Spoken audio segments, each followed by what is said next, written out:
Hello everyone, my name is Diptanil Chaudhuri and today I'll be presenting the paper Tractable Planning for Coordinated Story Capture, Sequential Stochastic Decoupling. This work has been done jointly with Dr. Dylan Shell, Hazhar Rahmani and Dr. Jason O'Kane. In this paper, we consider multiple robots that are tasked with observing an uncertain environment and later selectively summarizing what it saw as a structured narrative. To understand this concept better, let's look at a motivating example. The example that we are looking at today is that of a wildlife sanctuary. In this sanctuary, there are various animals, for example, gazelles, cheetah, flamingo, and crocodiles. And they interact with each other in this, and there are various events that take place in this sanctuary.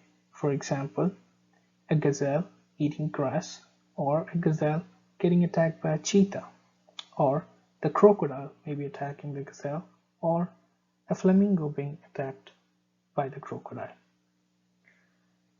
The objective of the robots in this paper are to observe and record such events and later collectively summarize them in a structured narrative. Thus, in this problem, we have three notions. The first notion is that of the world, and then we have a notion of a narrative or a story that the robot tries to capture, and there are multiple robots that go about capturing events and accomplishing the objective of completing the narrative. The objective of this paper is to provide a policy to each of the robots which suggests the robots which event they should capture. Given a world and a narrative and a single robot, which event to capture has already been studied in our previous paper. In this paper, we extend the previous work to include multiple robots and also include constraints on robot actions. To understand how we do that, let's first talk about the robot's actions. In this paper, we classify the robot's actions into two categories. One action that records an event and produces a video, and other actions like the moving actions or a special type of action, do nothing action, that does not produce any video or does not record any events. Having said about the robot's actions, let's now talk about how we put constraint on those actions. We put constraints on this action via this graph, where the circle represents the states of the robot and the edges that are going from one state to the other represent the actions that the robot can take and also the cost that is associated with that action. We call this graph the valid action automata graph. Having understood what the robot's actions are and how we put constraints on them, let's turn our attention to the world and how we represent the world in this paper. We represent the world in this paper by a structure called the event model, which is similar to a Markov chain but has an added property which we call the event occurrence property. As you can see, we represent the world states in this diagram via circles, and there are transitions and transitions probabilities associated with each of them. However, this structure is very similar to a Markov chain. To make it into an event model, we have to add the event occurrence property. So what does it look like? An event occurrence property just tells a world state which events are going to take place at that world state and what is the probability of occurrence of that event in that world state. For example, in world state W1, the event gazelle eating grass occurs with 50% probability, or in world state W3, The event crocodile attacking a gazelle occurs with probability 60%. Similarly, other worlds may have other events associated with them. However, if you note that not all world states might have events associated with them. For example, the world state W0 in this does not have an event. Also, it's not required for a world state to have just one event occurring in them. For example, in world state W2, you see two events that might occur simultaneously. A gazelle getting attacked by a cheetah or a gazelle just roaming. Both of them might occur in world state W2 with probabilities that are associated with them. Having talked about the world and how we represent the world in this paper, let's turn our attention towards the narrative and how we represent the narrative in this paper. A narrative can be something like a gazelle walking in the grass, eating some grass, and then getting attacked by a cheetah, or a crocodile lurking in the pond, a gazelle coming near it, and then getting attacked by it. So the narrative is a step-by-step structure that tells us a story, and we represent this via this structure, which we call the story automata. The story automata is very similar to a DFA. However, if you notice, the transition in the story automata occurs when a certain event is captured. For example, if you start at the state A0 and one of the robots capture the event crocodile attacking a flamingo, it transfers from A0 to A2. Now that we have understood how we represent the world, the story, and how we also represent the robot actions and constraints on them, let's look at the ways to solve this problem. However, before solving this problem, you might notice a problem that comes with the story automata.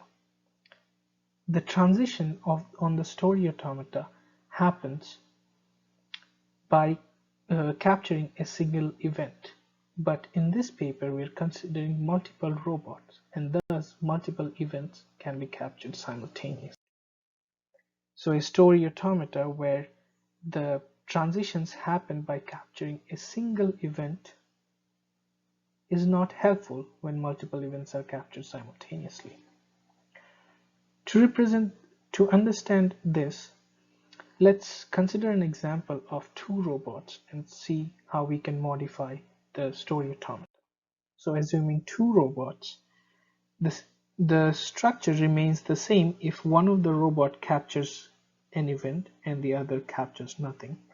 However, if they both capture some events, then there are edges that can be added. For example, if one robot captures E1, the other captures E2, the state can transition directly from A0 to A3. Similarly, at A3, if one of the robots captures A6 and the other captures E3, we can directly go from A3 to A5. Similarly, there are various such transitions that can be added when we are assuming two robots, and we modify the story automata in a similar way to accommodate the two robots, and we call this structure the footage automata.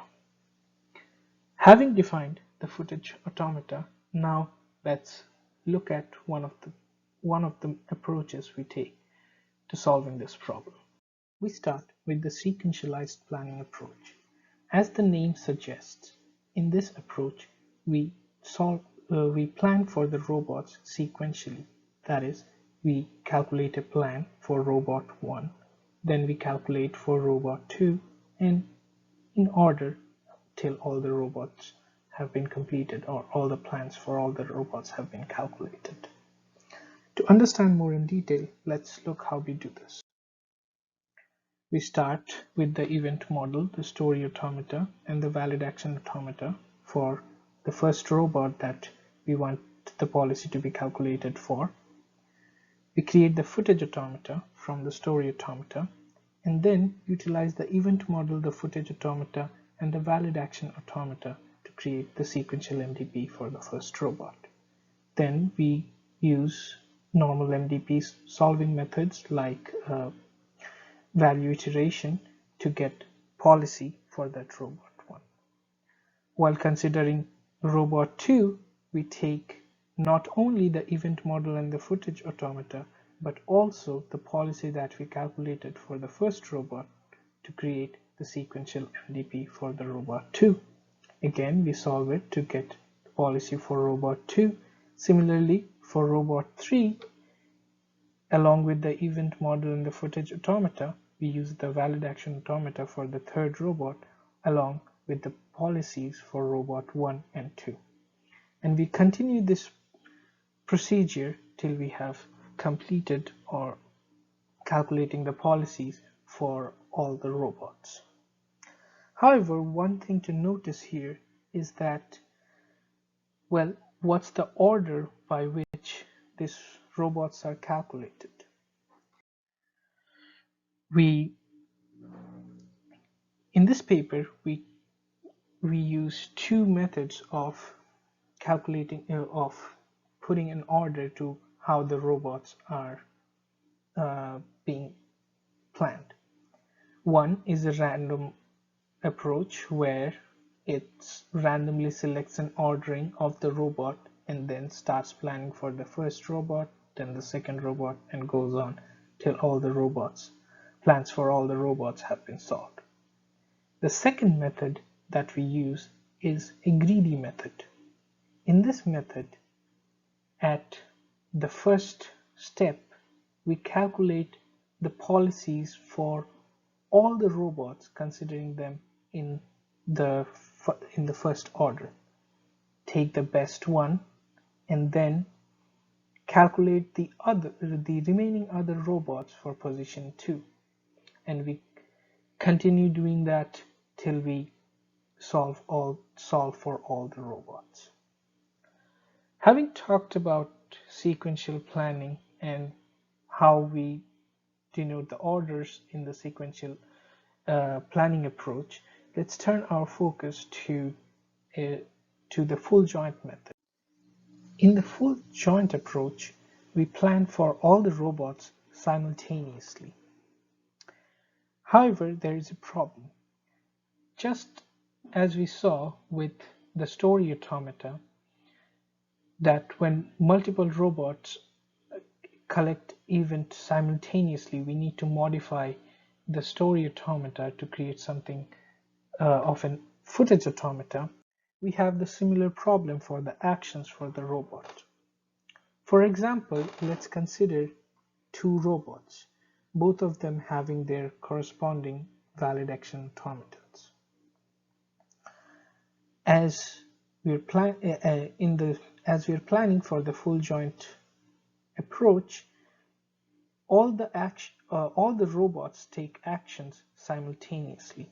So we need to create a structure that can keep track of all the states of all the robots, which should start, for example, for this two robots, it should start with the states V01 and V02, and depending upon which actions the robot take, they might go to their corresponding states and further till we have the whole structure.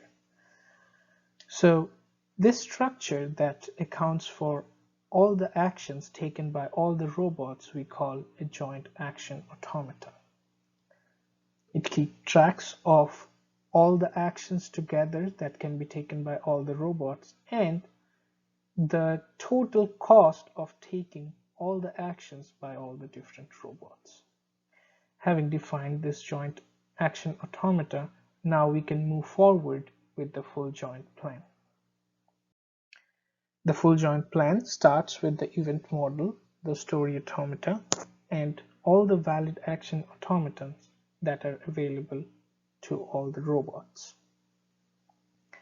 First, we calculate the footage automata from the story automata to account for simultaneous event capture by multiple robots, and then we also create the joint action automata to simultaneously keep track of all the actions taken by all the different robots.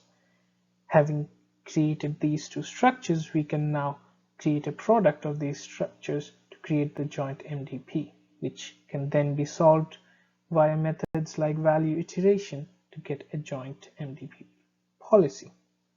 Again, having looked at the two different approaches that we take to solve this problem, now let's look at a case study to understand the relative merits between this approach.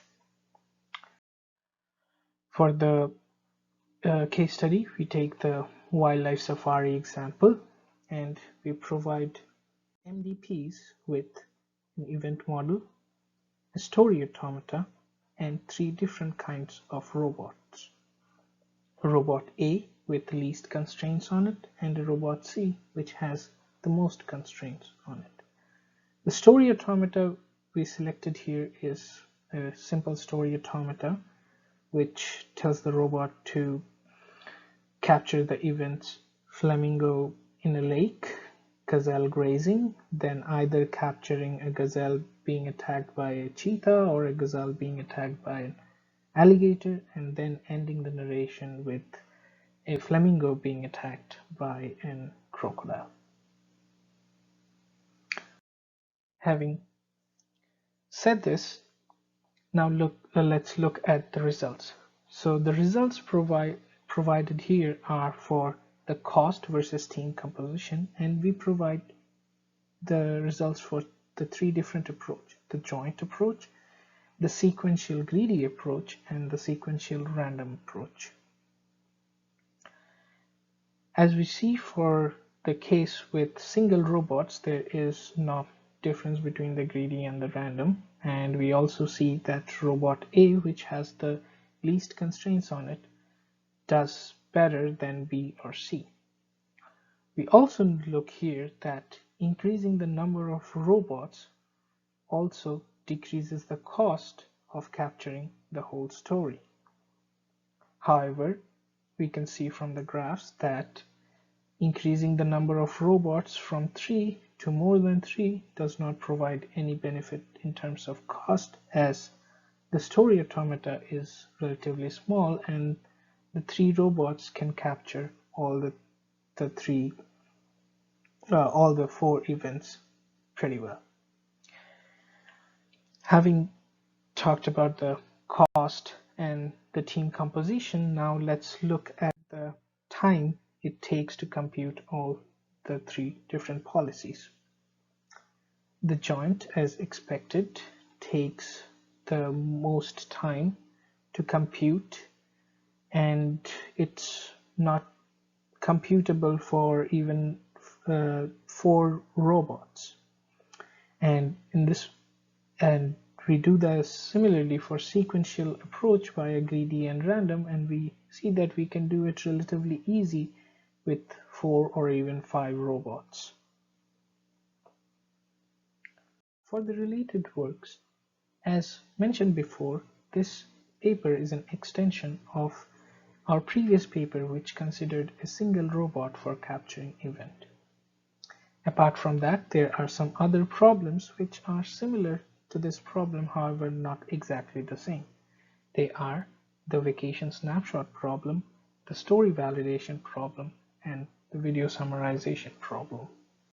In conclusion, in this paper, we formulate the planning problem of using multiple robots to autonomously capture narratively coherent sequence of events in uncertain environments. We present 2 approaches, the sequential approach and the joint approach, to solve this problem, and we also provide a simulation case study via our wildlife scenario. As for future works, we plan on incorporating cinematic style techniques. This work has already been done and is going to appear in ICRA 2021. Apart from that, we are looking into different approaches to induce event model and the story automata from real-world data. And we are also looking to extend our work from regular expression-based story automata to something a bit more complicated, for example, LTLs. Thank you.